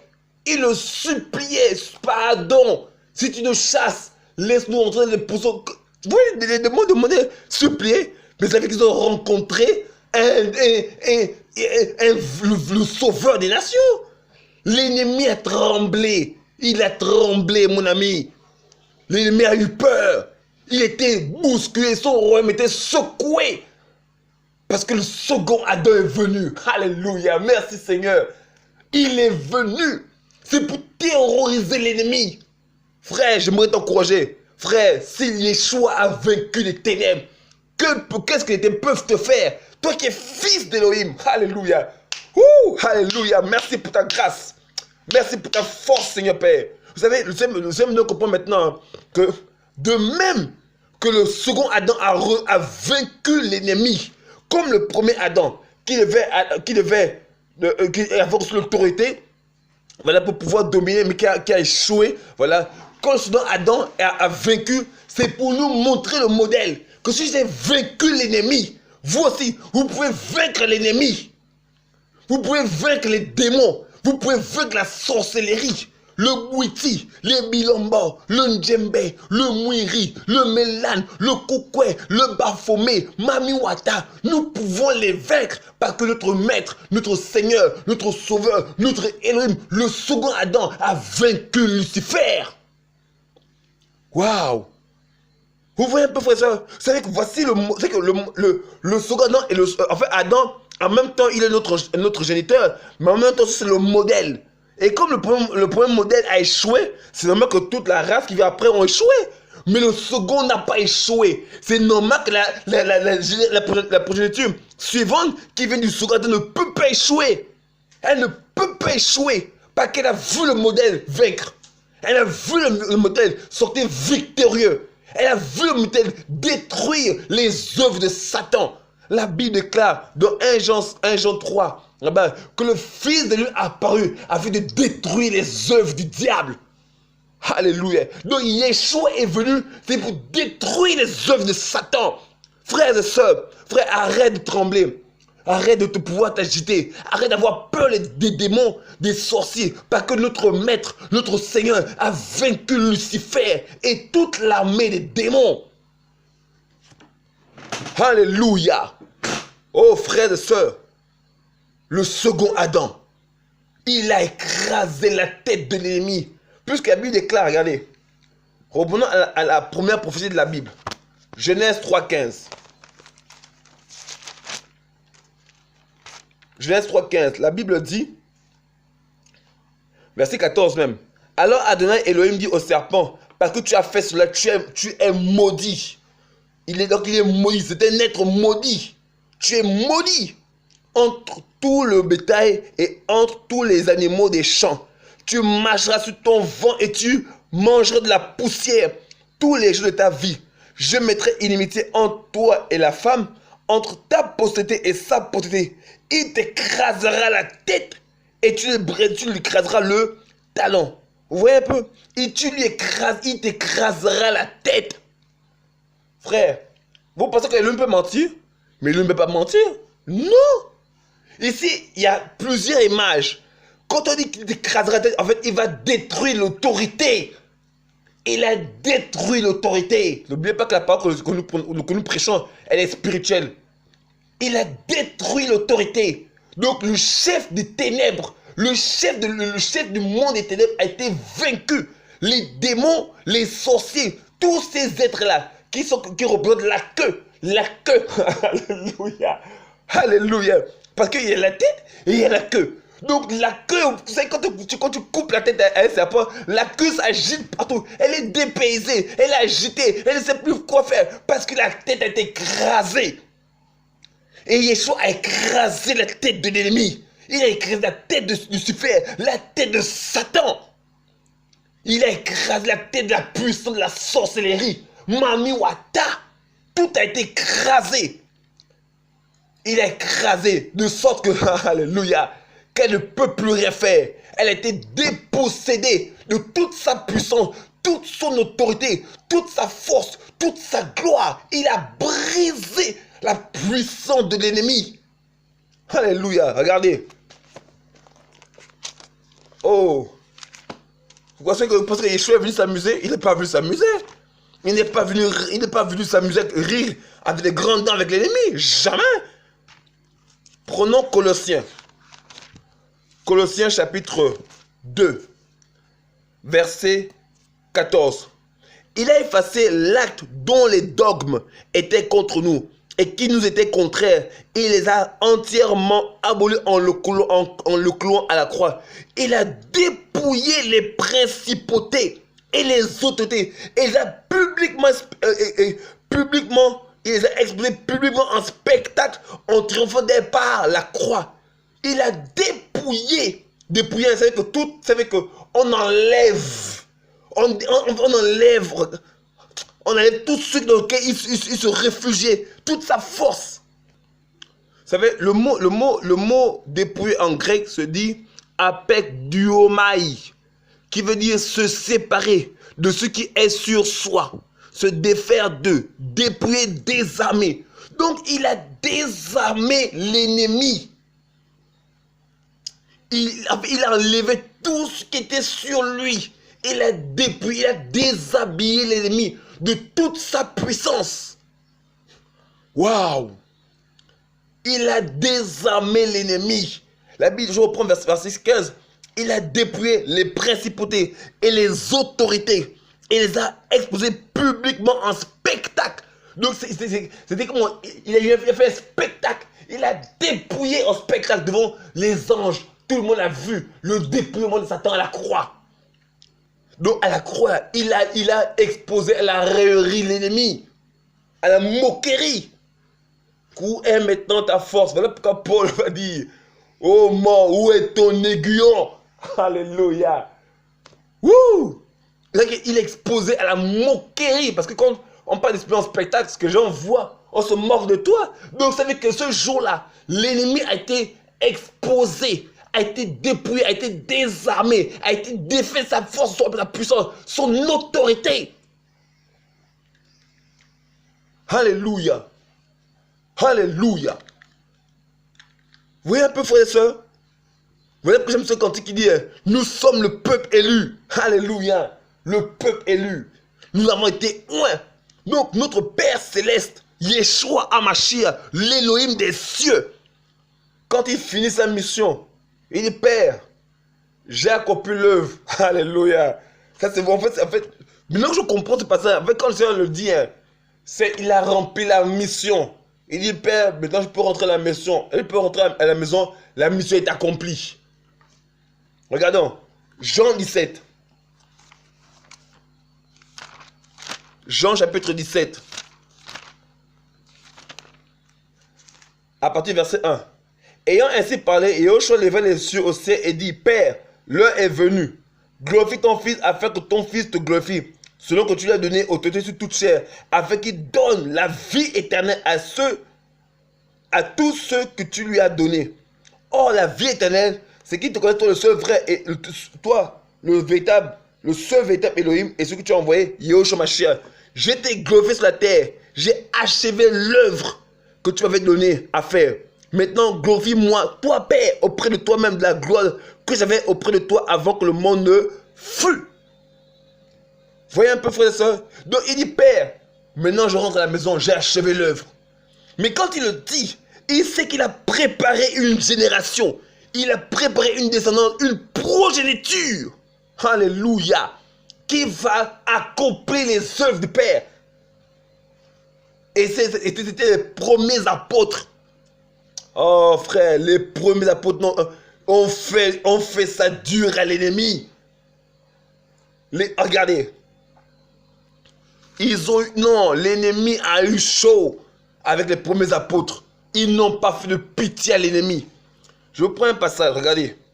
Dans Actes chapitre 19. Actes chapitre 19, à partir du verset 13. Mais quelques-uns d'entre les Juifs exorcistes ambulants entrepris de prononcer le nom du Seigneur Yahushua sur ceux qui ont été possédés d'esprits mauvais en disant, je vous conjure par Yahushua que Paul prêche. C'était 7 fils de Séva, juifs principal prêtre, mais l'esprit mauvais répondant leur dit, je connais Yahushua et je sais qui est Paulos, mais vous, qui êtes-vous? Vous savez, quand la Bible dit par exemple que au verset 15, mais l'esprit mauvais répondant leur dit, je connais Yahushua et je sais qui est Paulos. Quand il dit je connais, le verbe connaître en grec se dit ginosko, apprendre à connaître, venir à la connaissance, apercevoir, sentir, savoir, comprendre, avoir la connaissance d'eux. Idiome juif pour parler de la relation sexuelle entre l'homme et la femme. Avoir des acquaintances, connaître. Donc, quand il dit je connais, c'est vraiment qu'ils savent qui est la personne. Ils ont la connaissance sûre. Voilà, vous voyez, non? Maintenant, quand il dit Je sais qui est Paul. Le verbe savoir, c'est-à-dire en grec, epistamai, qui veut dire porter son attention sur, fier ses pensées, sur. Je reprends, porter son attention sur, fier ses pensées sur, tourner son esprit vers, mettre ses pensées sur une chose, être en accord avec, comprendre, connaître, savoir. Donc, quand ils disent que nous connaissons Paul, je sais qui est Paul, ça veut dire qu'ils avaient les yeux toujours tournés sur Paul. Donc, partout Paul œuvrait, ils étaient là. Ils vont quoi faire qu'aujourd'hui? Au point que Paul, que l'ennemi Satan lui-même, s'est dressé comme Paul dans 1 Thessaloniciens chapitre 3, verset 18. Chapitre 2, verset 18. Vous voyez, donc ils avaient les yeux sur Paul. Parce que Paul avait reçu un mandat pour libérer les gens. Donc l'ennemi était toujours les yeux sur lui, le cherchait. Et l'ennemi, les ennemis, a eu chaud avec les apôtres. Maintenant, nous, qui sommes aussi de la descendance, est-ce que allons-nous marcher comme des esclaves? Allons-nous marcher comme des gens appauvris, des déshérités? Non! Certes, nous sommes descendants du premier Adam. On a été déshérités. Mais le second Adam, qui est le premier, nous a à nouveau hérité. Nous sommes devenus héritiers du royaume, héritiers du Mashiach. Regardez.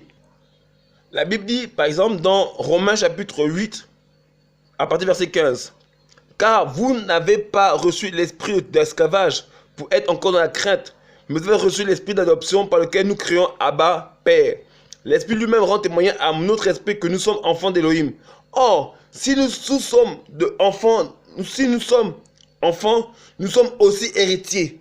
Héritiers d'Élohim et en effet et co-héritiers du Mashiach. Si nous souffrons avec lui, afin que nous soyons aussi glorifiés avec lui. Vous voyez, on est co-héritier, donc un héritier co-héritier avec le Mashiach. Ça veut dire que l'autorité que le Mashiach avait reçue, nous l'avons aussi reçue. Parce que le premier Adam, en fait, la descendance qui devait suivre Adam, devait recevoir la même autorité que lui. Mais comme il a échoué, de même aussi nous avons échoué. De même aussi, comme le Mashiach est sorti vainqueur, nous aussi nous sortirons vainqueurs. Et on a reçu du Mashiach la même autorité. En fait, on a reçu la même autorité que le Mashiach avait. Vous voyez, non? Je reprends verset 17. Or, si nous sommes enfants, nous sommes aussi héritiers. Héritiers qui? Héritiers de Elohim. On continue. Héritier d'Elohim, en effet, et co-héritier du Mashiach. Or, co-héritier, ça veut dire héritier avec. Donc, on a reçu la même autorité que le Mashiach. Voilà pourquoi, frères et sœurs, si nous sommes héritiers d'Elohim et co-héritiers du Mashiach, cela veut dire que, frère, nous pouvons, avec la même autorité que le Seigneur nous a donné, exercer la puissance de l'Esprit sur la terre. Chacun, selon la grâce qu'il a reçue, bien évidemment. Mais on peut exercer cette autorité. Les maladies doivent partir. Les démons doivent être chassés. Vous voyez un peu, frère et sœur, c'est qu'on a reçu cette autorité pour exercer l'autorité du royaume. Parce que la Bible déclare, soyez féconds, multipliez-vous, remplissez la terre et assujettissez-la. Ça veut dire que premièrement, nous devons porter du fruit. Vous voyez, non? Comme Yeshua, le prophète dit, si le grain de blé de terre en terre ne meurt, il ne peut porter de fruit. Mais s'il meurt, il porte beaucoup de fruits. Donc Yeshua portait du fruit. Et le fruit aussi, c'était nous qui devions sortir de là. Après, il dit, soyez féconds, multipliez-vous. Donc, il a fait 12 apôtres. Et 12 apôtres, principalement, il y a des gens qui ont su cru au Seigneur après. Voilà, par contre, on parle de 120 environ qui étaient dans la chambre haute. Ça veut dire qu'il y avait 12 qui étaient formés, prêts à transmettre ce qu'ils avaient reçu de Yeshua. Mais maintenant, les autres disaient qu'ils étaient formés. Ensuite, il dit multipliez-vous. Donc, c'était annoncer l'évangile pour que d'autres personnes croient aussi en ce message, deviennent fils d'Élohim par le moyen du Mashiach Yahushua, le moyen de l'évangile. Après quoi? Et multiplier, remplissent la terre. Donc, ils doivent s'élargir sur toute la terre. Donc, c'est que les chrétiens doivent s'élargir sur toute la terre habitée et assujettissez-la. Ça veut simplement dire imposer l'autorité du royaume partout où vous êtes. Vous voyez un peu, frères et sœurs, ça veut dire qu'en tant que fils d'Élohim, nous avons reçu le mandat du Père pour imposer l'autorité du royaume. Chacun selon la capacité qu'il a reçue à part du Seigneur. Cela veut dire simplement que avec la grâce que je suis en train de donner, mon frère, ma soeur, tu peux imposer le royaume des cieux. Oui, les démons sont les chasses au nom de Yeshua. Par exemple, je raconte une histoire qu'un frère m'a raconté. Il s'est levé un matin, vous voyez, il s'est levé un matin, et sa fille ne marchait plus. Elle était handicapée. Pourtant, sa fille marchait normalement bien, tout ça là, mais elle ne marchait plus. Et le frère a prié. Il a dit, Seigneur, je ne quitte pas de là. Il s'est mis à prier. Et sa fille a recommencé à marcher. Frère, ce frère-là, il a usé de l'autorité qu'il a reçue d'Élohim. Et sa fille s'est remise à marcher. Vous savez que toi qui m'écoutes, mon frère, ma soeur, arrête d'être dépendant des pasteurs. Tu as reçu l'autorité, tu as reçu la Bible, tu as le Saint-Esprit. Prie le Seigneur, crie au Seigneur. Et la puissance de l'Esprit va t'accompagner. Et l'autorité du royaume va t'accompagner. Partout tu vas exercer cette autorité. Parce que nous sommes fils de Yeshua. Nous sommes fils du second Adam. Et la puissance de l'Esprit nous accompagne. Nous ne sommes pas des échoués, nous ne sommes pas des vaincus, mais des vainqueurs. Nous combattons dans la victoire. Nous avons la victoire grâce à Yeshua HaMashiach qui a ouvert le chemin de la victoire. Et nous marchons à la suite de notre maître, la suite de notre roi, notre Seigneur, notre sauveur, notre souverain, notre Elohim, notre maître. Nous marchons à sa suite. Et les puissants des ténèbres sont ébranlés. Frère, quand tu dis Yeshua, il y a des choses qui se passent dans l'esprit. Quand tu vois que tu ne vois pas, il y a des choses qui se passent. Les ténèbres sont secouées parce que la Bible déclare, il a reçu le nom qui est élevé au-dessus de tous les autres noms. Regardez, on va le lire. Philippiens chapitre 2. Philippiens chapitre 2. L'ennemi a eu chaud. Alors il doit continuer d'avoir chaud avec nous. Pourquoi on est maintenant devant un petit démon? Seigneur, le démon, un petit démon. Non! C'est comme si en fait, les démons se rendent compte que en fait, tu ne sais pas ce que tu as reçu.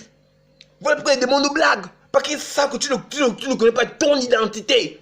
Ensuite, tu savais qui tu étais, l'identité que tu as, l'autorité que tu as reçue, frère. Les démons vont trembler. Oh non. Philippiens chapitre 2, à partir du verset 5. Qui est donc en vous la même pensée que dans le Mashiach Yehoshua, lequel étant la forme d'Élohim n'a pas considéré comme une proie à ses idées d'être égal à Elohim, mais il s'est vidé de lui-même en prenant la forme d'esclave, en devenant semblable aux humains, et reconnu à son apparence comme un être humain. Il s'est abaissé lui-même en se rendant obéissant jusqu'à la mort, même jusqu'à la mort de la croix. C'est pourquoi aussi Elohim l'a élevé à la suprême majesté. Alléluia. Je reprends verset 9. C'est pourquoi aussi Elohim l'a élevé à la suprême majesté et lui a donné le nom qui est au-dessus de tout nom, afin qu'au nom de Yeshua fléchissent tous genoux des êtres célestes, terrestres et ceux qui demeurent dans le monde souterrain, et que tout homme confesse que Yeshua Mashiach est le Seigneur, à la gloire de Elohim le Père. Tout à l'heure, rappelez-vous qu'on avait dit tout à l'heure que Adam avait reçu l'autorité sur les oiseaux des cieux, les animaux des champs, les poissons de la mer et tout reptile qui rame sur la terre. Mais ces animaux-là, on a vu que parmi ces animaux, on nous parle des démons. On a parlé de Satan. Mais ces mêmes animaux-là sont aussi les démons. Regardez. Matthieu chapitre 13. Nous allons prendre à partir du verset 1. Or, en ce jour-là, Yehoshua étant sorti de la maison, s'étant assis près de la mer, et une grande foule se rassemblait auprès de lui, de sorte que, montant dans le bateau, il s'y assit. Et toute la foule se tenait sur le rivage. Et il parlait en parabole sur beaucoup de choses. Et il dit, voici celui qui sème sortit pour semer. Il sème et il en tomba en effet du côté du chemin. Et les oiseaux vinrent et la mangèrent. Je m'arrête là. Prenons la suite. Verset 10. Et les disciples s'étant approchés lui dit, pourquoi leur parles-tu en parabole? Répondant, il leur dit, parce qu'il vous a été donné de connaître le mystère du royaume des cieux, mais qu'à eux, cela n'a pas été donné. Car on donnera à celui qui a, et il sera dans l'abondance, mais à celui qui n'a pas, on donnera même ce qui n'a pas.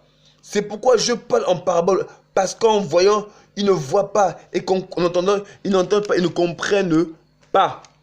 Ainsi s'accomplit pour eux la prophétie de Yeshua qui dit: vous entendez vos oreilles et vous ne comprenez jamais. En regardant, vous regardez et vous ne verrez jamais.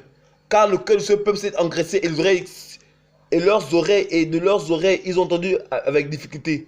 Ils ont fermé leurs yeux de peur qu'ils ne voient de leurs yeux et qu'ils ne entendent de leurs oreilles et qu'ils ne comprennent leur cœur et qu'ils ne se convertissent et que je les guérisse. On va bien prendre verset 18. Vous donc entendez la parabole de ceux qui s'aiment. Verset 18. Vous donc entendez la parabole de ceux qui s'aiment. Lorsque quelqu'un entend la parole du royaume et ne la comprend pas, le mauvais vient et arrache ce qui est semé dans le cœur. C'est celui qui a reçu la semence le long du chemin. Alors, on va prendre la même parabole dans un autre passage. Alors, Marc chapitre 4, on va prendre à partir du verset 1 encore. Il commençait de nous enseigner au bord de la mer. Et une grande foule se rassembla auprès de lui, de sorte qu'il monta dans un bateau sur la mer et s'y assit.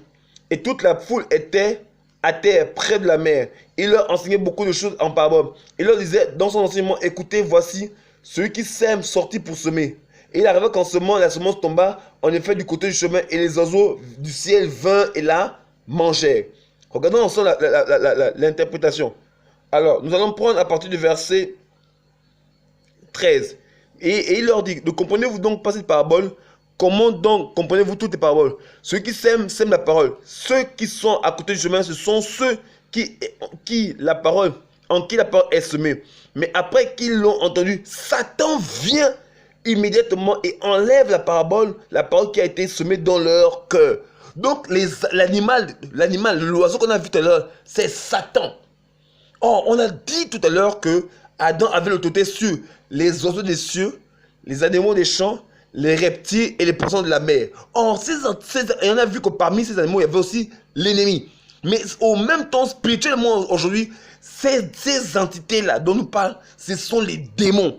De ce fait, l'autorité qu'on a reçue, c'est pour exercer la puissance autant sur le monde visible que sur le monde invisible. Vous voyez un peu, frères et sœurs? Ça veut dire que de même l'autorité que Machiavel avait là, s'exercer sur l'ensemble de la création, de même aussi notre autorité peut s'exercer sur toute la création. Bien évidemment, sur la grâce des uns et des autres. N'allez pas faire ce que le Seigneur vous a pas demandé de faire. Cependant, on a reçu du Seigneur l'autorité. C'est-à-dire que fais les choses en faisant la grâce qui t'a été accordée. Mais sans limite, mais donne-toi à fond. Donc ça veut dire que ces animaux-là, c'est les démons. Donc la puissance qu'on a reçue, c'est pour chasser les démons. Vous voyez un peu, frère et soeur? Ça veut dire que par exemple, je me rappelle, un prédicateur disait, il était en prière avec d'autres frères, le Seigneur lui dit: ouvre les yeux. Il ouvre les yeux, il a vu un serpent. Il a dit: mettons, tu meurs. Et pouf, le serpent est mort. Donc vous voyez que l'autorité que ce monsieur avait, c'est exercée à la fois sur les créatures vivantes et sur les démons. Donc de même, nous aussi, selon la grâce qui nous a été donnée, notre autorité peut s'exercer sur les créatures vivantes comme sur les démons. Une fois, un frère me raconte qu'il y a un méchant chien. Il est venu en courant. Et il a dit: si tu t'essayes, tu vas mourir. C'est comme si le chien l'a esquivé. Parce qu'effectivement, le frère a mis en exergue la grâce qu'il a reçue par le Seigneur.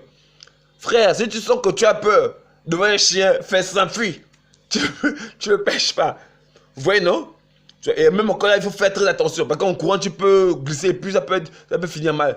Mais je veux juste, pourquoi j'enseigne ça? Pour nous montrer qu'on a reçu l'autorité. L'autorité, frères et sœurs. Nous avons reçu l'autorité. Parce qu'on a vu tout à l'heure, nous sommes héritiers d'Élohim et co-héritiers du Mashiach. Donc on a reçu l'autorité. Frère, les démons doivent sortir des corps. Les maladies doivent quitter les corps. Les paralysés, les paralytiques doivent se lever et marcher. Les aveugles doivent voir. Les sourds entendre. Les muets parler. Les cancers doivent être guéris. Nous devons exercer l'autorité qu'on a reçue du Père. Voilà pourquoi, frères et sœurs, arrêtez de courir pour les pasteurs. Fixez les yeux sur le Seigneur de gloire. Fixons les yeux sur lui. Et lui seul nous remplira sa grâce, sa force, sa puissance et son autorité. Et il agit que toutes ces choses s'accompliront. Alléluia. Le second Adam.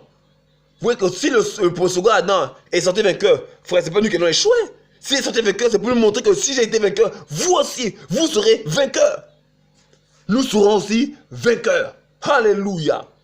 Nous devons demeurer dans la victoire. La victoire en Mashiach Yehoshua. HaMashiach Adonai Elohim. Alléluia. Vous voyez un peu, frère et soeur, c'est ça là la parole du Seigneur.